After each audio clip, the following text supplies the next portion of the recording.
오늘 주시는 말씀은 누가복음 14장 15절에서 24절 말씀입니다.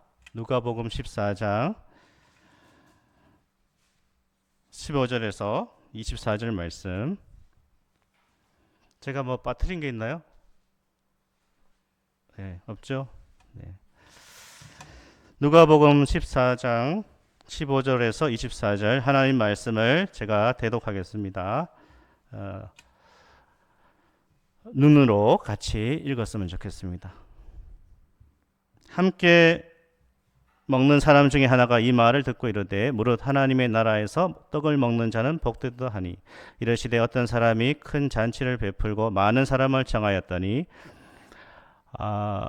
잔치할 시각에 그 청하였던 자들에게 종을 보내어 이르되 오소서 모든 것이 준비되었나이다 하매 다 일치하게 사양하여 한 사람은 이르되 나는 밭을 샀음에 아무래도 나가 보아야 하겠으니 청컨대 나를 양해하도록 하라 하고 또 한 사람은 이르되 나는 소 5 겨리를 샀음에 시험하러 가니 청컨대 나를 양해하도록 하라 하고 또 한 사람은 이르되 나는 장가 들었으니 그러므로 가지 못하겠노라 하는지라.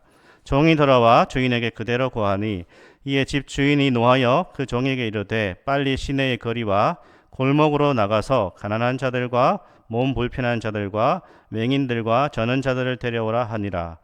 종이 이르되 주인이 명하신 대로 하였으되 아직도 자리가 있나이다. 주인이 종에게 이르되 길과 산울타리가로 나가서 사람을 강권하여 데리다가 내 집을 채우라. 내가 너희에게 말하노니 전에 청하였던 그 사람들은 하나도 내 잔치를 맛보지 못하리라 하였다 하시니라. 아멘. 네, 산상수훈을 잠시 멈추고 오늘은 전도 설교를 좀 하겠습니다. 그리고 다음 주부터는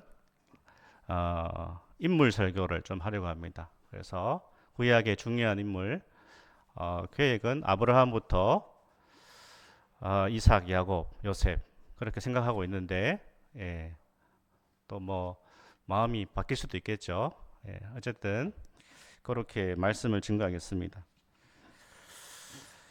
네, 하나님 나라의 초대라고 하는 제목으로 오늘 말씀을 같이 나누겠습니다. 제가 이제 담임 목회를 하면서 처음 겪는 일들이 여러 가지 있지만 그 중에서도 참 교회에 있어 보니까 저의 이름으로 우편물이 좀 많이 오는 것 같습니다. 저거는 그냥 하나의 예고예요. 저 정도 온다는 건 아니고 우편물이 지속적으로 온다는 것이죠. 대부분의 이제 우편물은 도와달라는 것과 또 초대하는 그런 내용입니다. 아무튼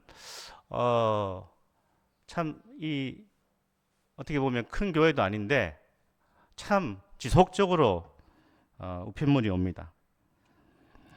초대하는 우편물 편지 중에는 이제 열어보면 참 부담스러운 것도 있고 또는 가고 싶은 그런 초대도 있습니다. 대체로 초대에는요 식사를 포함하고 있습니다. 식사 시간을 딱 감안해서 거기 내용들이 있습니다. 점심이나 저녁을 함께 먹자 하는 초대죠. 누군가 이렇게 말했죠. 목회가 뭔가? 목회는 먹회다. 먹회 아세요? 먹회. 잘 먹어야 된다는 것입니다. 그래서 제가 목회는 먹회다라는 말을 듣고는 나는 목회를 잘 못하겠는데 이런 생각을 한번 한 적이 있지만 그러나 초대가 참 많습니다. 우리 성도님들은 어떻습니까? 식사 초대 좋아하십니까? 네, 좋아하죠. 네. 대부분의 사람들은 초대를 좋아하고 식사 초대도 좋아할 것입니다. 특히 잔치가 있는 곳에 초대받으면 기쁘고 감사하죠. 복음서에서 우리는 예수님을 만나게 되는데 예수님 역시 식사 초대를 많이 받으셨고 좋아하시죠. 우리가 14장 처음부터 쭉 봤지만 복음서에 보면 예수님의 여러 가지 사역이 나오지만 또 예수님이 하시는 여러 가지 일에 대해서 사람들이 예수님께 별명을 붙이지 않습니까? 누가복음 7장 34절에 보면 먹기를 탐하는 자다. 그렇게 비꼬면서 말했지만 얼마나 예수님이 먹는 것을 좋아하셨으면 먹기를 탐하는 자 그런 별명을 얻으셨을까 그런 생각을 하게 됩니다. 잘 먹는 것도 예수님을 닮은 것이죠. 예.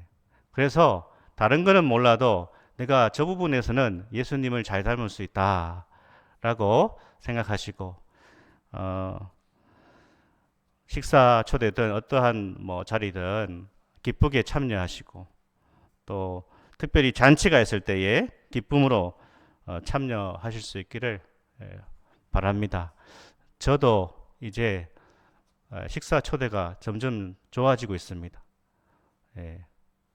맛있는 게 많더라고요. 나가서 먹으니까. 그래서 초대가 좋습니다. 더 많은 얘기는 하면 안 될 것 같고요. 예수님은 오늘 비유를 통해서요. 하나님 나라의 초대를 얘기하시죠. 오늘 비유에 등장하는 주인이 어떤 사람입니까? 이 사람은 큰 잔치를 베풀 만큼 아주 부유했다라는 것이죠. 그리고 명망 있는 사람입니다. 지위와 권세가 높은 사람, 바로 잔치를 베푼 사람이죠. 이 비유에서 주인은요, 하나님을 의미합니다. 하나님은 어떤 분이신가? 하나님은 복음으로 잔치를 베푸시고 사람들을 초대하시는 분이신 것이죠. 하나님은 이 복음이라고 하는 이 기쁜 소식으로 잔치를 벌이셨습니다. 그리고 온 인류를 초대하시죠. 16절, 17절을 우리 한번 같이 읽겠습니다. 이러시되 어떤 사람이 큰 잔치를 베풀고 많은 사람을 청하였더니 잔치할 시각에 그 청하였던 자들에게 종을 보내어 이르되 오소서 모든 것이 준비되었나이다 하매. 아멘. 사실 이 잔치에서요, 주인은요, 초대 손님을 2번이나 초대한 것입니다. 확인을 했습니다.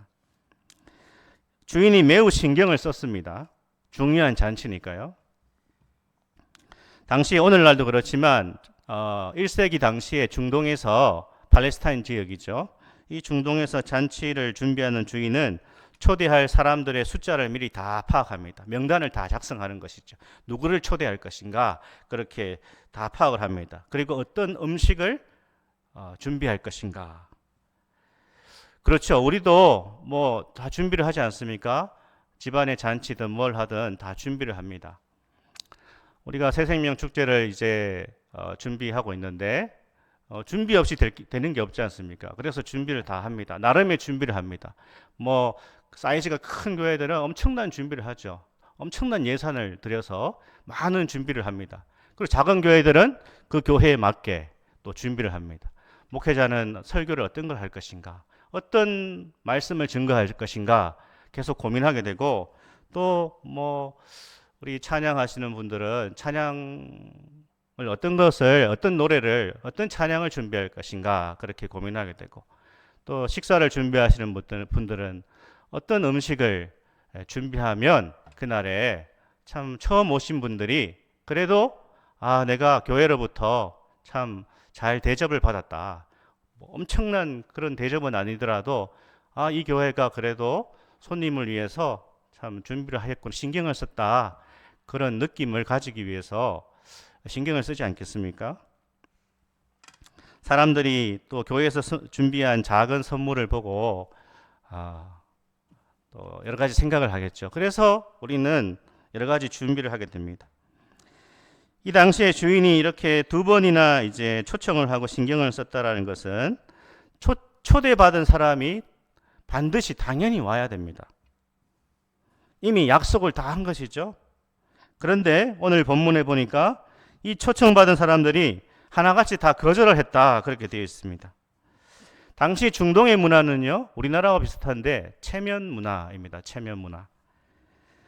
이 체면 문화에서 미리 다 약속을 하고 확인을 하고 다 준비를 했는데 그 오기로 한 사람이 오지 않으면, 정말 그럴듯한 사유가 없이 이 잔치에 오지 않으면 당신은 체면 문화였기 때문에 이 잔치를 베푼 초대한 사람 얼굴에 심한 모욕감을 주는, 침을 뱉는 것과 같은 그러한 행동이었다라는 것입니다. 18절에 보면요, 다 일치하게 사양했다 그렇게 되어 있죠. 마치 서로 입을 맞춘 것처럼, 야, 그 교회 가지 말자, 우리 절대로 진리로 교회는 가지 말자, 그렇게 이 이웃에 있는 사람들이 입을 맞춘 것처럼 그렇게 하나같이 다 거절했다라는 것입니다. 더 어이없는 것은요, 거절한 이유입니다. 사유. 너무나 황당한 이유로 거절을 했다라는 것이죠. 우리 18절에서 20절까지가 그 거절 내용인데 우리 찬찬히 한번 읽어볼까요? 다 일치하게 사양하여 한 사람은 이르되 나는 밭을 샀음에 아무래도 나가 보아야 하겠으니 청컨대 나를 양해하도록 하라 하고, 또 한 사람은 이르되 나는 소 5겨리를 샀음에 시험하러 가니 청컨대 나를 양해하도록 하라 하고, 또 한 사람은 이르되 나는 장가 들었으니 그러므로 가지 못하겠노라 하는지라. 아멘. 하나씩 한번 볼까요? 첫 번째 이유가 뭐죠? 나는 밭을 샀다. 그래서 그 산 밭을 보러 가야 돼서 잔치에 못 가겠다. 그렇게 핑계를 대는 것이죠. 이게 왜 핑계인가 하면 그 당시에, 오늘날도 그렇지만 중동 지역에서 1세기에 밭을 구매할 때, 땅을 살 때 엄청나게 많은 이제 체크를 하고 땅을 구입한다고 합니다. 그러니까 땅을 보고 슥 나 저 땅 살래 이게 아니고 엄청난 사전 조사를 통하여서 밭을 구매한다라는 것이죠. 그리고 이 사람이 나는 밭을 샀기 때문에 보러 가야 된다라는 것이 핑계인 것은 밭은 그대로 있는 것이죠. 나중에 잔치가 끝나고 보러 가도 됩니다. 그리고 밭을 구매하기 전에 이미 충분히 이 밭에 대해서 다 살펴보았기 때문에 이것은 핑계라는 것이죠. 굳이 지금 밭을 보러 갈 필요가 없는데 핑계를 대고 있는 것이죠. 우리는 이것을 보면서 이런 생각도 해보죠. 굳이 약속을 주일에 잡아야 되는가? 그런 생각을 해봅니다. 중요한 행사가 있는 줄 알면서도 꼭 그 날짜에 다른 약속을 잡아버리는 거죠. 두 번째 이유는 뭔가요? 나는 소 5겨리를 사서 테스트하러 가야 된다. 소 5겨리는 10마리입니다. 당시에 소 10마리라는 것은 굉장한 지주라는 것을 의미합니다. 큰 땅을 가진 대지주에 속했다는 것이죠. 그렇다면 소를 시험하러 가는 일은 꼭 주인이 안 가도 종들이 다 할 수 있는 일이라는 것이죠. 이것도 구차한 변명이고요. 세 번째 핑계는 나는 방금 결혼해서 안 된다. 신혼이라는 것입니다. 이 사람은 더 심하죠. 양해를 구하지 않고 어떻게 합니까? 아주 무례하게 대답합니다. 나는 못 간다. 이렇게 아주 당돌하게 말합니다. 예, 신혼은 소중합니다. 신혼은 구약에 보면 전쟁에 나갈 때도 열애시켜 주죠. 그러나 이것이 핑계인 이유는 잔치는 오늘 하루지만 자신의 배우자, 아내를 볼 시간은 이후에도 계속 많다라는 것이죠.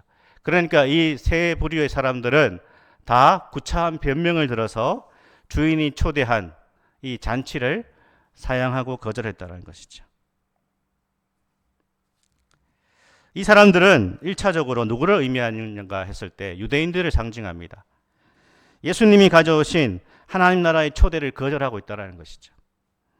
그래서 예수님이 이 비유를 통하여서 하나님 나라의 복음을 거절하는 유대인들을 책망하시는 것이죠. 우리가 그리스도 안에 있고 예수님을 믿지만 우리의 마음에 복음에 대한 풍성한 그 풍요함이 없을 때에 우리는 하나님 나라의 풍성함을 누릴 수 없는 것이죠. 이제 기존의 신자들은 더 이상 전도에 대하여서 복음 전파에 대해서 마음이 없습니다. 전혀 동기를 부여받지 못합니다. 그리고요, 또 하나님께서 이 땅 가운데, 세계 가운데 베푸신 이 복음에 대해서 거절하는 그 인생들은 마지막 날에 그 대가를 치를 것이다. 그것이 성경에서 말하고 있는 말씀이죠. 끝까지 하나님의 이 복음의 초청을 거절할 때에 그들은 심한 어떻게 해요? 모욕감, 절망을 경험할 것이다 라는 것을 이 비유가 보여주고 있습니다. 오늘날 사람들은요, 하나님 나라보다 또 복음보다 이 땅의 것을 더 중요하게 여깁니다. 많은 사람들은 복음의 필요를 느끼지 않습니다. 왜냐하면 부족한 것이 없습니다. 이 비유에서 밭을 산 사람과 같이 오늘날 이 땅을 살아가는 사람들이 어떻습니까? 자신이 투자한 주식이 올라가고 있습니다. 연봉이 오르고요. 건강에도 문제가 없습니다. 자녀들이 잘 되고 좋은 학교에 취직해서 앞날이 밝습니다. 이제 남은 것은 삶을 여유롭게 그냥 즐기는 것 뿐입니다. 인생에 부족함이 없는데 굳이 교회와 종교에 자신의 삶을 허비하고 싶지 않은 것이죠. 오늘날 복음은요, 선진국으로 갈수록 쇠퇴하고 있는 것이 아주 현실이죠. 점점 먹고 살기 좋은 나라로 갈수록 기독교와 복음이 쇠퇴하고 있습니다. 그렇죠. 우리는 배가 부르면 하나님을 찾을 이유를 전혀 느낄 수 없습니다. 내 삶에 문제가 없다고 생각하는 사람들은 하나님에 대해서 생각하지 않고 복음에 대해서도 귀를 기울이지 않습니다. 많은 사람들이 전도지에 관심이 없죠. 전도지 같은 것은 이제 아예 만들 생각도 안 합니다. 전도지를 받으면 바로 버려버리죠. 제가 부교육자로 예전에 사역할 때 교회에 항의 전화가 왔습니다. 교회 주변에 건물들이 많고 또 이제 도심이기 때문에 주변을 청소하는 분들이 항의 전화가 왔습니다. 교회가 막 전도지를 이렇게 나눠져 가지고 온 길거리에 이 쓰레기가 막 넘쳐난다고 항의 전화가 왔습니다. 다 이제 갖다 버려버리는 것이죠. 인생에 문제가 없는 사람들은 복음에도 관심이 없습니다. 복음을 거절하는 사람들, 하나님의 초대에 시큰둥하고 여러 핑계를 대는 사람들은 오늘날 교회 밖에도 너무나 많고 또 교회 안에도 있다는 것이죠. 사랑하는 여러분, 우리는 하나님의 초대, 이 천국의 잔치, 이 잔치를 베푸시고 우리를 초대하시는 하나님의 이 초대에 냉담하지는 않은지 우리 자신을 돌아봐야 하는 것이죠. 잔치를 베풀고요, 초대를 거절하니까 주인이 너무 화가 났습니다. 자신의 명예를 깎아내린 사람들 때문에 분노가 일어난 것이죠.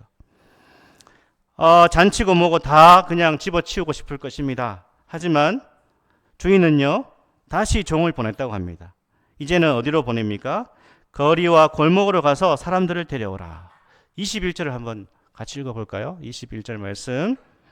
종이 돌아와 주인에게 그대로 고하니 이에 집 주인이 노하여 그 종에게 이르되 빨리 시내의 거리와 골목으로 나가서 가난한 자들과 몸 불편한 자들과 맹인들과 저는 자들을 데려오라 하니라. 아멘. 주인이요, 초대 대상을 바꾼 것입니다. 이제 거리에 있는 가난한 사람들, 몸 불편한 자들, 맹인들, 저는 자들을 데려오라. 하나님의 진노, 하나님의 분노는 어떤 사람에게는 심판이 되고 어떤 사람에게는 또 다른 기회가 되고 있습니다. 이것은 하나님이 하시는 일이죠. 이것은 어떤 측면에서는 심판이고 어떤 측면에서는 은혜라는 것입니다. 하나님의 계획은 실패하지 않습니다. 하나님의 나라도 실패하지 않는다라는 것을 보여줍니다. 두 번째, 이 초대에 응한 사람들은요, 어떤 사람이죠? 결핍을 가진 인생이라는 것입니다. 또한 우리는 이 두 번째 초대에서 잔치에 온 이 사람들, 하나님은 분명 예비한 영혼들이 있다라는 것을 보여주고 있습니다. 복음을 필요로 하는 사람들이 없는가? 했을 때에 반드시 복음을 필요로 하는 사람들이 우리 주변에 분명히 있다라는 것이죠. 그들은 누굴까요? 인생의 결핍을 경험하는 사람들입니다. 인생에서 공허를 경험합니다. 인생이 허탈합니다. 인생이 허무하게 느껴집니다. 인생에서 좌절을 맛보았습니다. 그 사람들은 마음이 열려 있죠. 영적인 문제와 정신적이고 심리적인 문제를 앓고 있는 사람들이 있습니다. 우울함과 절망과 염려에 사로잡힌 사람들도 있습니다. 건강의 문제, 물질의 문제, 사람 관계 속에서 상처받은 사람들이 있습니다. 모두가 인생에서 결핍을 경험하고 있습니다. 이 사람들이 복음에 반응할 수 있는 사람들이라는 것이죠. 제가 최근에 들은 얘기인데요. 그 50대의 가장인데 최근에 안타깝게 소천을 했다고 합니다.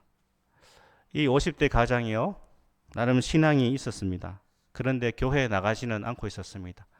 가족들 모두가 한 10년 동안 교회에 나가지 않았습니다. 뭐 여러 가지 이유가 있겠죠. 그런데 최근에 이 50대의 젊은 가장이 소천한 거죠.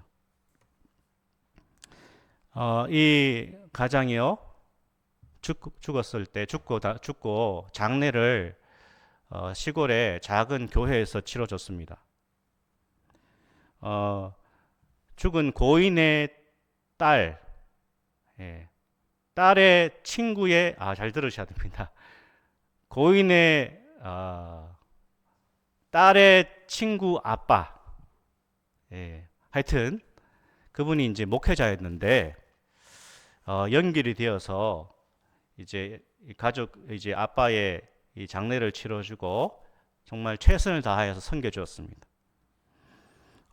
이 일을 계기로 그 온 가족이 그 시골의 작은 교회에 등록을 하시고 다시 신앙생활을 하겠다. 그런 얘기를 제가 들었습니다. 그렇죠. 하나님의 계획을 우리는 알 수 없고요. 복음은 실패하지 않는다. 하나님의 계획하심은 인간의 교만과 인간의 나태함과 불신앙으로 좌절되지 않습니다. 하나님의 목적은 인간의 완악함으로 꺾을 수 없습니다. 유대인들은 복음을 핍박하고 거절했지만 오히려 하나님은 이 복음을, 그리스도의 복음을 이방인들에게로 확장시키셔서 하나님의 나라를 세워나가시는 것이죠. 이것이 바로 하나님의 지혜요, 복음의 능력이라는 것입니다. 성도님들, 우리 예수님이 공생애를 어떻게 보내셨죠? 우리 예수님은 이 마을에서 복음을 전하다가 실패할 때에 저 마을로 가셨습니다. 포기하지 않으시고 계속 복음을 증거하시는 것이죠. 거절당하면 또 다른 마을로 가시고 거절당하면 또 다른 마을로 가셔서 하나님이 예비하신 영혼들을 만날 때까지 주님께서 계속 복음을 증거하는 사역을 하신 것이죠. 하나님의 나라는 결코 멸망하지 않고요. 하나님의 나라는 쇠하지 않습니다. 우리는 복음을 전파하는 일에 좌절할 수 있고 낙심할 수 있습니다. 하지만 우리는 포기할 수 없습니다. 누가 하나님이 예비하신 생명인지 아무도 모른다는 것이죠. 우리는 지속적으로 복음을 전해야 됩니다. 하나님 나라의 원리가 뭡니까? 하나님 나라 원리는 구하고 찾고 두드리는 것입니다. 가만히 있으면 가만히가 되는 것이죠. 썰렁합니다. 하나님 나라는 구하고 찾고 두드리는 것이죠. 시도하고 또 시도하고 또 시도하고 그러다 보면 길이 열리고 응답이 주어지는 것이죠. 이런 염려가 있지 않습니까? 우리도 잔치를 준비했는데 아무도 오지 않으면 어떡할까? 이 음식들과 이 선물들을 다 어떻게 하지? 그런 생각은 담임 목사만 하겠죠. 여러분도 하십니까? 어떻습니까? 제가 한 번씩 이렇게 준비를 했는데 아무도 안 오면 어떡하나? 어떻게 해야 됩니까? 우리 장로님 다 준비했는데 아무도 안 온다. 어떻게 해야 되겠습니까? 예. 다들 표정이 목사님이 알아서 할 일이지 왜 우리한테 물어보시? 목사님 책임이잖아요. 그런 표정으로 다 보고 계시는데 맞습니다. 제 책임이 맞습니다. 제가 이제 아무도 안 오고 이 음식과 선물들은 어떻게 하나 그런 생각하고 있으니까 참 힘이 빠지더라고요. 우리 성도님들을 보니까 친구들이 별로 없어 보이고 다 그냥 교인들 중심으로 사는 것 같은데 과연 누구를 데려올 수 있을까라고 생각하면서 또 한편에 하나님이 자유를 주시더라고요. 아무도 안 오면 그 맛있는 음식 우리끼리 먹으면 되고 준비한 선물 우리끼리 나누어 가지면 되는 거 아닌가라는 생각을 해서 자유를 얻었습니다. 물론 선물은 공짜로 나눠주지 않을 겁니다. 다 비싸게 팔 겁니다. 그렇죠. 하나님께서 우리가 거절한다고 해서 사람들이 거절한다고 해서 복음이 실패하는 것이 아니고 하나님 나라가 실패하지 않는다라는 것을 보여주고 있다라는 것이죠. 종들이 나가서요 사람들을 불러 모았는데 여전히 자리가 남았다고 되어 있습니다. 주인이 다시 종들을 세 번째로 명령을 내립니다. 우리 22절부터 24절을 또 한번 읽어보겠습니다. 천천히. 종이 이르되 주인이여 명하신 대로 하였으되 아직도 자리가 있나이다. 주인이 종에게 이르되 길과 사늘타리가로 나가서 사람을 강권하여 데려다가 내 집을 채우라. 내가 너희에게 말하노니 전에 청하였던 그 사람들은 하나도 내 잔치를 맛보지 못하리라 하였다 하시니라. 아멘. 길과 사늘타리 가로 나가라 라는 것은 최대한 멀리까지 가라 그런 뜻입니다. 그러니까 복음 전도의 대상을 제한하지 마라. 유대인 안에서만 전하지 말고 이방인에게까지 나아가라 그런 뜻입니다. 그렇죠. 우리는 사람을 제한해서는 안 됩니다. 이 사람은 절대 안 돼. 우리 엄마는 절대로 안 돼. 우리 아버지는 절대로 안 돼. 저 사람은 절대 예수 믿을 사람이 아니야. 그렇게 우리가 제한해서는 안 되는 것이죠. 그리고 강권하여 데려다가 내 집을 채우라 이렇게 되어 있습니다. 이 강권해라 아난카조라고 하는 헬라어인데 막 억지로 이렇게 푸시를 하라 그런 뜻이 아닙니다. 이 강권하는 말은 두 가지 헬라어에서 의미가 있는데 그 오늘 본문에서의 의미는 부드럽게 잡아서 부드럽게 터치하듯이 해서 데려오라. 간곡하게 설득해라. 그런 뜻이죠. 그러니까 정성을 다하라. 최선을 다하라. 그런 의미가 강권하여 데려다가 내 집을 채우라. 그런 의미입니다. 당시에는 체면 문화였습니다. 체면 문화였기 때문에 아무리 가난한 사람이라도 그냥 잔치가 열다고 해서 그냥 막 좋아라 하고 오지 않는다라는 것이죠. 체면 문화의 그 사회에서는 잔치에 데려오는 사람이 어떻게 해요? 계속 잘 이렇게 설득을 하고 권유를 잘 해서 와야 사람들이 못 이기는 척하면서 온다는 것이죠. 그것이 이제 체면 문화입니다. 우리나라도 그렇지만 아마 우리 주변의 사람들도 그렇죠. 교회 한번 오세요 했다고 해가지고 아유 나 교회 가야 되겠다 하면서 막 교회 올 사람은 없습니다. 그러니까 어떻게 해요? 교회 오는 것 자체가 낯설고 부담스러운 사람들을 강권하여 데려오는 것은 계속해서 초대자들이 설득을 하고 권면을 하고 부드럽게 그 사람들을 잘 이렇게 해서 그야말로 그 사람들을 데려올 수 있는 이 마음과 정성 그것을 이야기합니다. 그러니까 우리가 무엇보다도 그 영혼들을 놓고 참 이름을 불러가면서 기도도 해야 되고 제가 말씀드리는 것처럼 몇 번 만나서 차도 마시고 그렇게 해야 된다라는 것이죠. 관심 있게 끌어주는 것이 바로 강권하여 데려오는 것입니다. 그래야 그 사람들이 온다라는 것이죠. 사랑하는 여러분, 오늘 우리는 이 비유를 통해서 하나님이 어떤 분이신지를 보게 됩니다. 하나님은 복음으로 잔치를 베푸시고요, 영혼들을 초대하는 분이십니다. 누구를 통해서요? 하나님의 종들을 통해서, 교회를 통하여서 이 잔치를 베푸시고 또한 초대하시는 분이시죠. 이 초대를 거절하고 또 냉담하게 반응하는 사람들이 있었습니다. 또 이 초대에 응하는 사람들도 있었습니다. 우리는 주님께서 말씀하신 주의 명령을 따라 순종하면 되는 것입니다.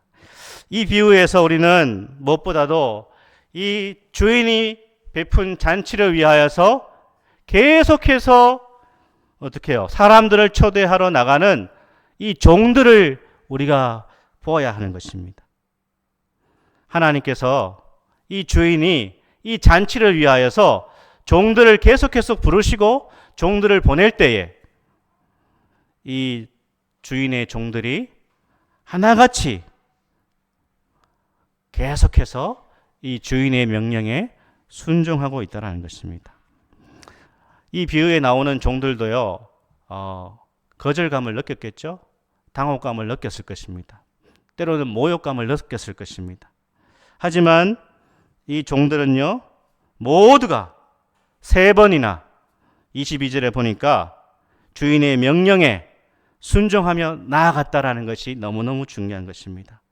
사랑하는 여러분, 예수 그리스도의 제자들은요, 하나님의 백성들을 부지런히 찾아야 되는 것입니다.